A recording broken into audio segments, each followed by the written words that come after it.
tomorrow. For what is your life?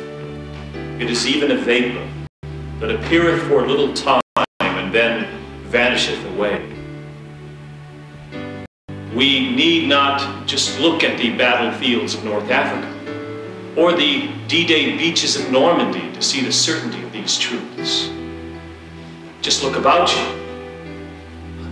None of us know when our time on earth is done. So the significant questions remain.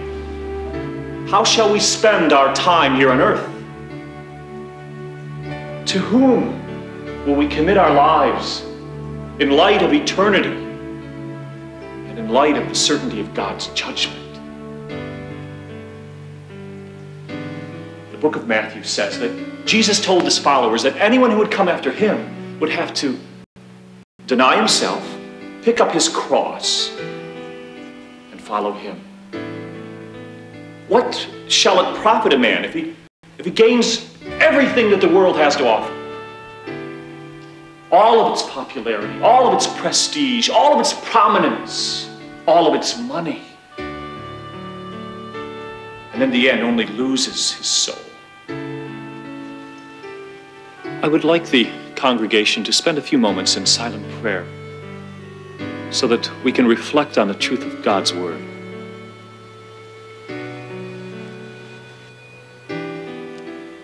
Is there one this evening who must give their life to God? Then I want you to walk this aisle so that I can pray with you. For now is the accepted time. Today is the day of salvation. And I would ask the congregation to pray together with me for that soul.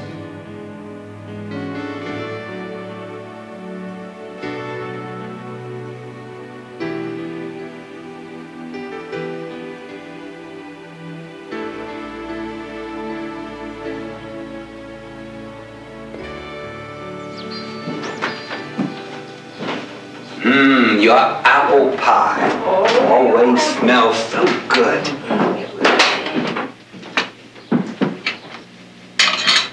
Help yourself, son.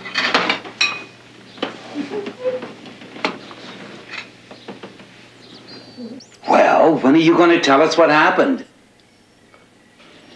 Well, I still can't get over it. I haven't said anything up to now because I can't believe it myself. But I heard this deep voice right in my ear. The Lord spoke to you? Yeah. At first I thought I was losing my marbles, but then I realized God was really speaking to me. He said, "Tonight you must make a decision for me. If you don't, it will be too late."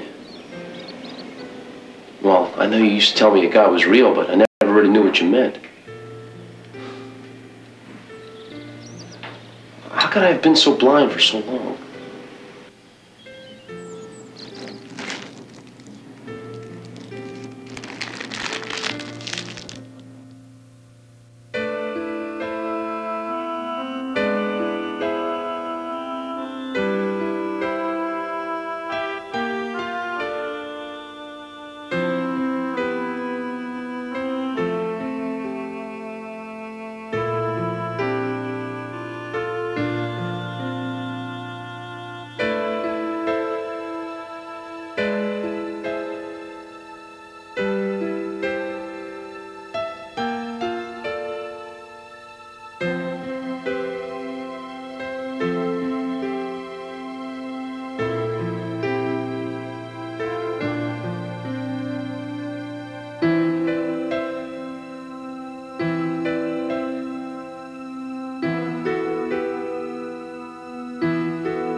Have a seat, Jim.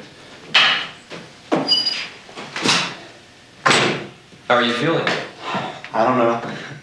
They came and checked me last week, and they said they still want to do the surgery as soon as possible. They've set the date for your court-martial. It's 2 weeks from tomorrow. Here's what we're up against, Jim. The charges are larceny and destruction of non-military property and being AWOL. Stealing the first sergeant's car carries a maximum punishment of a dishonorable discharge, forfeiture of all pay and allowances, and confinement for 5 years. Totaling the car also has the same maximum punishment. Going AWOL means a 6-month sentence and a forfeiture of 2/3 of your pay per month for 6 months. Jim, we're looking at a maximum sentence of 10.5 years, plus a dishonorable discharge. But Major, I was scared. I had to get out of here. I had no idea. I know.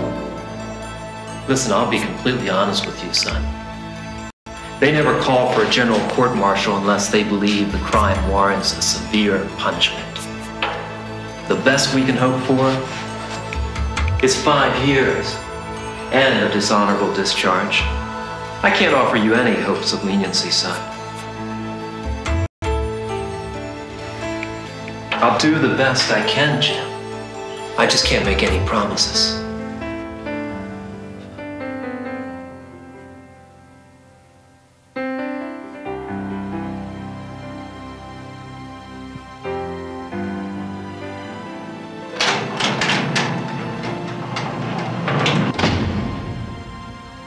Jim, Bob tells me you received the Lord last night. Yes. Yes, I did, Chip. But I've made such a mess out of my life. I mean, now I've got heart surgery and a court-martial. Do you remember when I came to see you at the hospital and you threw me out? Yeah. What about it? Do you remember what I said? That the Lord cares for you and wants to use all this for your own good? But I'm headed for a general court-martial. What good can possibly come out of that? Jim, it doesn't seem to make sense at first. But to overcome the battles in life, God expects us to praise and thank Him through it all. Believe me, I know that sometimes this takes teeth-gritting determination. But if we can keep it up, somehow His power is released into us and the situation, no matter how grim it seems to be. Do you remember that fellow I knew in the army who went home and gave his life to the Lord? Yeah. What about him? Well, his goals changed quite a bit. And he got himself a new career. But he wasn't very good at it. He tried too hard. I had to learn some lessons the hard way.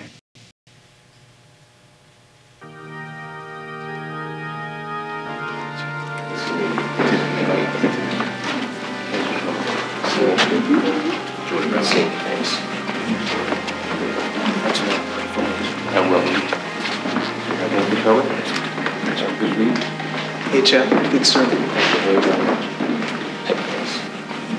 You say you were into gambling and drinking and all that when you were a soldier, but then God changed you. That's right. Well, how do you know that was God?